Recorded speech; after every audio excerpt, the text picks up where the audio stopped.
Hello dear students, coordinate geometry का example number 14 है। Find the value of के। हमें के का वैल्यू फाइंड आउट करना है। अच्छी बात है, कहाँ फाइंड आउट करना है सर? इफ द पॉइंट्स इतना इतना एंड इतना आर कोलिनियर। ये कोलिनियर पॉइंट्स हैं, कोलिनियर पॉइंट्स हैं, यानी कि ये एक ही लाइन में लाइज करेंगे। ये पॉइंट हो गया ए, ये पॉइंट हो गया बी और ये पॉइंट हो गया सी, है ना। इसका कोऑर्डिनेट हमें दिया है, दैट इज 2, 3, बी 4, के और सी दैट इज 6, -3। अब बहुत सारे स्टूडेंट्स के मैसेज आते रहते हैं कि सर क्या हमें ये क्वेश्चन आएगा तो हमें ये जो फिगर आप हर एक क्वेश्चन पे ड्रॉ करते हो तो हमें ड्रॉ करना पड़ेगा। तो अगर आप ड्रॉ कर देते हो तो बहुत अच्छी बात है, नहीं ड्रॉ करते हो तो ट्राई किया करो कि ड्रॉ करें, ठीक है। नहीं भी करोगे तो कोई दिक्कत नहीं है, ठीक है। देखो क्या, फाइंड द वैल्यू ऑफ के। अब ये पॉइंट्स अगर कोलिनियर हैं, ये सारे के सारे पॉइंट्स क्या हैं, कोलिनियर हैं, इसका मतलब एरिया ऑफ ट्राइंगल कितना होगा? 0 होगा। मैंने बता रखा ना बेसिक्स वीडियो में कि जब एरिया ऑफ ट्राइंगल 0 होता है तो पॉइंट्स कोलिनियर होते हैं, या अपोजिट में हम लोग बोल सकते हैं कि अगर पॉइंट्स कोलिनियर है तो एरिया ऑफ ट्राइंगल 0 होंगे। तो लिखेंगे इफ या since the given points are collinear, है ना। गिवन पॉइंट्स कैसे हैं? कोलिनियर है। Therefore area of triangle equals to कितना होगा? 0 होगा। Area of triangle equals to कितना होगा? 0 होगा, ठीक है। अब एरिया ऑफ ट्राइंगल का फॉर्मूला आपको पता है क्या होता है? Half x1 into y2 minus y3, ठीक है, plus x2 into y3 minus y1 plus x3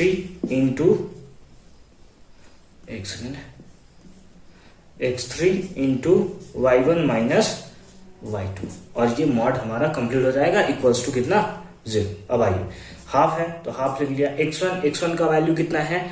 इसको मान लो आप x1 y1, ठीक है। इसको आप बोल दो x2 y2, इसको आप बोल दो x3 y3, ठीक है। इस टाइप से x1 का वैल्यू कितना है? 2 इंटू y2 का वैल्यू कितना है? k माइनस y3 का वैल्यू कितना है? -3, माइनस फॉर्मूले का, और y3 का वैल्यू माइनस, तो माइनस और माइनस प्लस x2 का वैल्यू कितना है? दैट इज 4 इंटू y3 का वैल्यू कितना है? -3 माइनस y1 का वैल्यू कितना है? 3, ठीक है, प्लस x3 का वैल्यू कितना है? That is 6 into y1 minus y2 यानी कि 3 माइनस के इक्वल्स टू कितना? 0। अगर यहाँ पे आप देखो तो ये मल्टीप्लाई में है, इधर जाएगा तो डिवाइड में, यानी कि 0 बाय समथिंग क्या होता है? वैल्यू 0 ही होता है, यानी कि इसको इधर डिवाइड कर देते हैं, कोई झंझट नहीं है, ये 0 ही हो जाएगा, ठीक है। तो हम लोग बस इसको लेकर चलते हैं, कितना होगा? 2 इंटू के प्लस 2 3 जा 6। अब यहां करेंगे तो -3 और -3, आप बोलोगे -6 इंटू 4 तो -24, और प्लस माइनस तो इसको हम लोग लिख सकते हैं -24। अब यहाँ पे मल्टीप्लाई कर लेते हैं, प्लस 6 3 जा 18, ठीक है, प्लस माइनस ये कितना हो गया? 6k, कितना हो गया? 6k इक्वल्स टू कितना? 0, ठीक है। अब यहाँ पे हमारे पास क्या आ गया? 2k और -6k, 2k -6k, तो हमारे पास आता है -4k। कितना आएगा? -4k। अब इन लोगों को ऐड करेंगे तो ये 18 6 24 और ये -24 इक्वल्स टू कितना? 0, यानी कि -4k, ये टर्म्स तो 0 हो गया, इक्वल्स टू 0।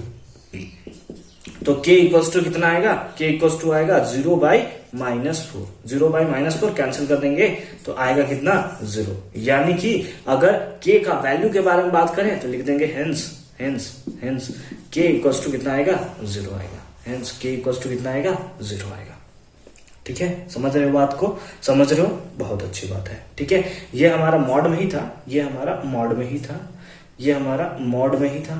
मॉड में था। आप अगर इसको +4 भी लेते हो, ठीक है, मॉड से बाहर निकलकर, सर माइनस वाला वैल्यू तो प्लस हो जाता है, तो लेट अस सपोज ये 4k हो जाता, ठीक है। एक लाइन और बढ़ा दिया जाए क्या?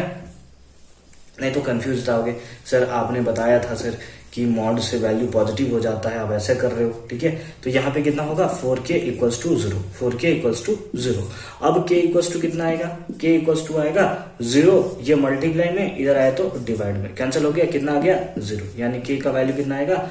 0 आएगा। 0 आएगा and hence it is the right answer of this question. ठीक है, तो इस टाइप से आप k का वैल्यू फाइंड आउट कर सकते हो। ये कोऑर्डिनेट कौन सा होगा, 4,0। ठीक है, तो इस टाइप से आप वैल्यू को फाइंड आउट कर सकते हो। यहाँ हालांकि यहाँ पे आप देख रहे हो कि मॉड का वैल्यू है, तो अगर यहाँ पे थोड़ा सा कॉन्सेप्ट आप चेक करना चाहो तो कुछ इस टाइप से आएगा कि -4k का जो वैल्यू है, -4k का वैल्यू जो होता है वो ±0 के इक्वल आता है। बोलोगे क्या होता है सर ये, तो अगर एक क्वेश्चन आएगा ना तो मैं आपको अच्छे से डिटेल से बता दूंगा। अभी जो है वो आपका इस बेसिस पे, क्योंकि यहाँ पे वैल्यू 0 था, आप देख सकते हो कि वैल्यू 0 ही रहेगा। ठीक है, अगर उस टाइप के क्वेश्चंस आपको देखने को मिलेंगे, अगर एनसीईआरटी में उस टाइप का क्वेश्चन हुआ तो मैं उस कॉन्सेप्ट को जरूर बताऊंगा एक बार। ठीक है, मिलते हैं आपसे नेक्स्ट वीडियो में, तब तक के लिए अच्छे से पढ़ाई करते रहिए।